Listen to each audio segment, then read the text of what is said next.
Mr. Ranjan Kaul, my OUP friends, old and new, principals, administrators, teachers, ladies and gentlemen. I'm delighted to be part of this launch today, the launch of Oxford Achiever, a groundbreaking OUP initiative. In today's English classroom, we need to constantly remind ourselves of what the educational theorist John Dewey once said, and I quote, "If we teach today's students as we taught yesterday's students, we rob them of tomorrow." The current generation of students are evidently tech savvy, since they've grown up texting and using the social media and the internet. And for us teachers, therefore, there is an acute need to shift from a position of resistance and trepidation about the use of e-materials, and I'm one of those old dinosaurs, to one where we overtly welcome the incorporation of digital technology in the language classroom. After all, research supports the view that educational technology is an effective tool for improving language learning. Research has shown that there is a tangible increase in commitment and enthusiasm in students when they have the opportunity to use technology for the creation of authentic learning experiences. Introverted and shy learners appear to be distinctly eager and participative in language learning activities that deploy educational technology. Oxford Achiever is therefore a timely addition to the excellent educational resources that OUP India has developed over the years. It is worth using Oxford Achiever in our schools for two important reasons. Firstly, its clear focus on the learner. It puts learners first, recognizing and building on their knowledge and experience and responding to their needs. Different learning styles as well as pace of learning are acknowledged and accommodated, both in the learning contexts and in the attainment and assessment of proficiency. Secondly, its emphasis on individualized learning and self-dependence. Learners are trained to take responsibility for their own learning so that they can move smoothly from a marked dependence on the English teacher to a level of autonomy where studying for profit and pleasure and self-study habits in particular have been firmly established. Let me put the about to be launched web-based English learning and assessment system, Oxford Achiever, in the larger context of how English is viewed in India. There have been two significant developments in the last 2 years, both related to the Union Public Service Commission and of course to English. In March 2013, UPSC took 3 important decisions. One, providing added weight to English in the prestigious civil services examinations starting later in the year. That is, marks obtained in English would have a distinct bearing on the merit list. 2, setting down the condition that there should be at least 25 candidates formally declaring their intention to take the exams in a regional language. And 3, those candidates who chose to write the exams in a regional language should have graduated in that language. When the proposed changes were tabled in Parliament, there was an uproar. Cutting across party lines, the members of the Lok Sabha roundly criticized the changes, with the result that the Union government decided to put the proposed measures on hold. It is assumed that UPSC proposed the changes in support of their belief in the dictum, now familiar dictum, English for development. Parliament, however, saw the changes as an elitist conspiracy to disadvantage rural candidates whose English, members claimed, was not good enough to compete against the privileged English-speaking urban candidates like the ones we have in Hyderabad. In a related development in July last year, a large number of Hindi-speaking candidates led an agitation in Delhi against the UPSC Civil Services Aptitude Test, or CSAT, or CSAT, as some people call it, alleging that the test favored candidates who studied in English medium schools. They demanded a Hindi alternative to the compulsory use of English in the proposed test format. Put under severe pressure by the agitation and the opposition in Parliament, the government unceremoniously decided that marks scored in English in the CSAT would not affect merit or gradation. This imbroglio has obviously shifted attention for more substantial issues in language use and English language teaching to linguistic chauvinism and political brinkmanship. Ranchan referred to it just now. There was a news report 2 days ago titled, "Spoken English Takes a Beating in Haiti Hub." The report says that students in Hyderabad are way behind those in other prominent cities like New Delhi, Mumbai, Pune and Bengaluru with regard to spoken English skills, and that this deficiency in engineering graduates is hurting their job prospects. The report is based on the National Spoken English Skills of Engineers survey conducted by the organization Aspiring Minds that covered 30,000 students in 500 engineering colleges across the land. The survey used the 6-point proficiency rating scheme developed by the Common European Framework of Reference for Languages. All of you are familiar with it, A1, A2, B1, B2, C1, C2. And it was discovered that Hyderabad has 25.6% of students at the bottom of the 6 levels, that is A1, while only 1.6% are in the top level, that is C2. Depressing news for a Hyderabadi like me. If English is the acknowledged gateway to modern scientific knowledge, accelerated economic growth, and upward social mobility, there is a strong argument in favor of English and English education being the instrument of change and development for children, particularly from the marginalized and underprivileged segments of the Indian society. It also accounts for the socio-political pressure that has led to English being introduced as a subject of study from the earliest levels in primary school in most Indian states.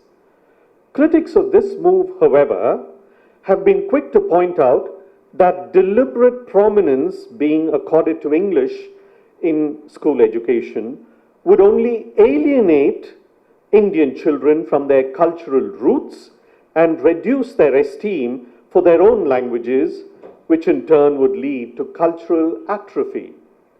This is obviously a throwback to the post-independence distrust of retaining English in school and college education.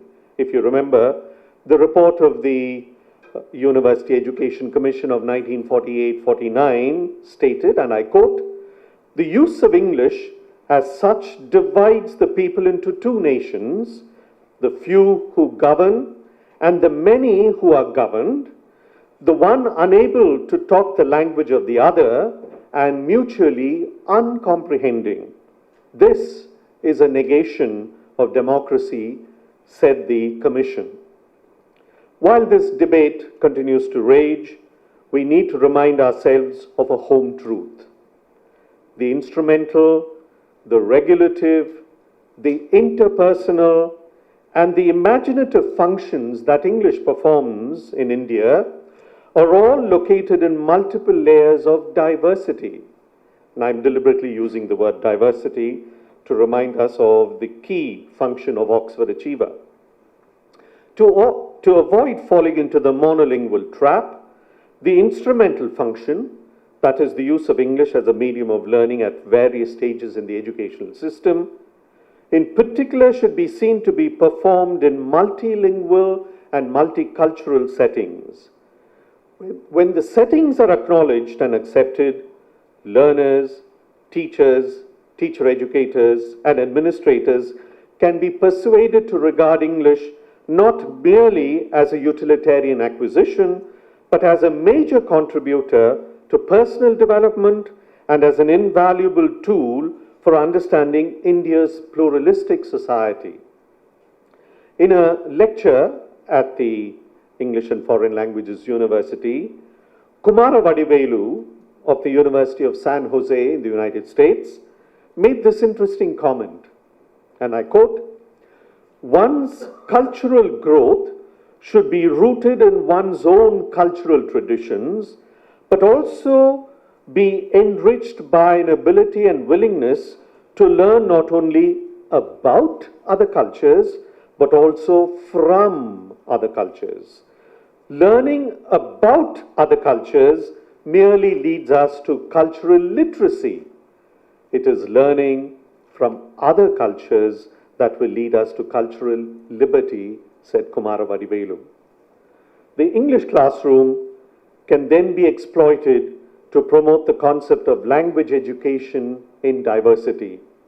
All stakeholders will gradually recognize the significance of using English to develop a mutual respect for diverse religious and value systems and varied cultural and linguistic traditions.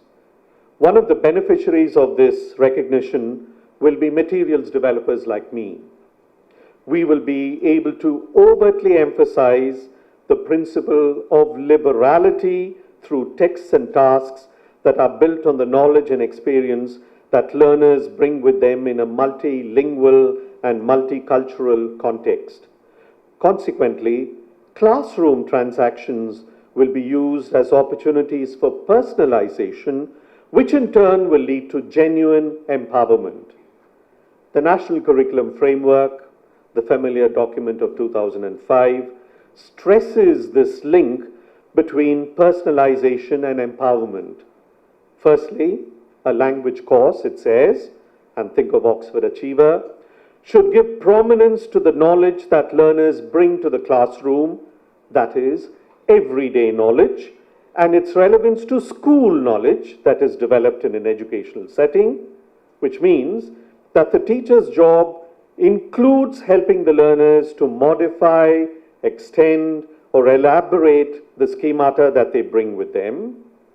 Secondly, learners should develop a sense of self-worth. They need to experience acceptance, regardless of what language they speak, what religious convictions they have, and which gender, class, caste, or ethnic group they belong to. It's worthwhile reminding ourselves that India is a country of continental diversity, especially in its linguistic landscape. 68 years after independence, we have not only retained English, but we continue to assimilate English into ourselves. English was initially regarded as the language of the intelligentsia, but today, particularly from the parental perspective, it is the language of opportunity. Therefore, a language policy for its deployment in school needs to emerge from a consensus between the reality of a multilingual society and parental aspirations with regard to English. In other words, we need to acknowledge the fact that English is taught by Indians to Indians so that we may interact with one another and with the world. English is indeed a global language in a multilingual nation. At the risk of sounding frivolous, risk of indulging in a little bit of levity, could I request the principals here to seriously think of using Oxford Achiever, at least to take the burden of the overworked English teacher in their schools? I thought I'll read out a well-known poem to you, Please, Mrs. Butler, A poem that was by mutual admiration all over England was finally voted as the most popular children's poem a couple of years ago. Please, Mrs. Butler, by Alan Allberg. And it basically has to do with a student in class asking the teacher again and again what he should do in order to avoid being bullied, right? And I think this poem has something to do with the psychological state of our English teachers. Imagine you're a child in a class and you ask your teacher 5 questions during a day. Just 5 questions. That's not very many, is it? But if there are 30 of you in the class, that makes 150 questions a day. 750 questions a week. 3,000 questions a month. And if we work, let's say, for 10 months in the year, that's 30,000 questions in a year. And if a teacher teaches for 10 years, that's 300,000 questions. And this, of course, explains the situation which most children understand, which is that all school teachers are a little crazy. Here's the poem. Please, Mrs. Butler. Please, Mrs. Butler, this boy Derek Drew keeps copying my work, miss. What shall I do? Go and sit in the hall, dear. Go and sit in the sink. Take your books on the roof, my lamb. Do whatever you think. Please, Mrs. Butler, this boy Derek Drew keeps taking my rubber, miss. What shall I do? Keep it in your hand, dear. Hide it up your vest. Swallow it if you like. Love, do what you think best. Please, Mrs. Butler, this boy Derek Drew keeps calling me rude names, miss. What shall I do? Lock yourself in the cupboard, dear. Run away to sea. Do whatever you can, my flower, but don't ask me. Thank you very much.